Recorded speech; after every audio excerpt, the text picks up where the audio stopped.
Welcome back to Headlines. I'm Wes Austin, and these are today's top stories. President Biden called into the Morning Joe show on MSNBC to confirm that he would be staying in the presidential race, despite the fact that members of his own party are calling on him to step down after his debate performance. Remember all this talk about how I don't have the black support? Come on, give me a break. Come with me. Watch. I'm getting so frustrated by the elites. That was pre-meltdown before the meds kicked in. Here's a clip after the tranquilizers took effect. The bottom line here is that I am not going anywhere. I wouldn't be running if I didn't absolutely believe that I am the best candidate to beat Donald Trump in 2024. Biden says he's staying in the race. I guess it's like Weekend at Bernie's, only without the charm. Whoopi Goldberg still supports President Biden. Here she is on The View.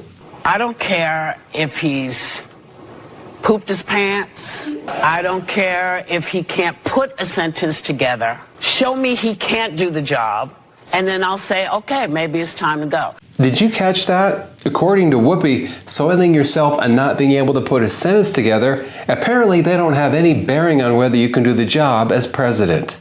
If her expectations were any lower, she'd be voting for a houseplant. Whoopi's unwavering support for Biden is like a marriage. She'll stick with him through thick and thin, and through pants that are thick and thin, and have an odor. It's being reported that President Biden's staff provides him with detailed instructions and photos on how to enter and exit a room. A White House spokesperson downplayed these instructions and said that they were standard logistical briefing materials and would be used for any president. Staffers began using these detailed guides after Biden tried to make a speech from the janitor's closet. A Philadelphia radio station, WURD, has severed ties with host Andrea Lawful Sanders after she admitted to using questions that were provided by President Biden's team during her interview. This interview was the first post-debate interview, and it was quite the interview. It was the one where President Biden described himself as the first black woman to serve with a black president. By the way, I'm proud to be, as I said, the first vice president, first black woman to serve with a black president. Later on CNN, the host admitted to using questions provided by the White House. Were those questions given to you by the White House, or did you have, or the campaign, or did you have to submit questions ahead of this interview? The questions were sent to me for approval. I approved of them. Okay, so the White House sent the questions to you ahead of the interview? Yes.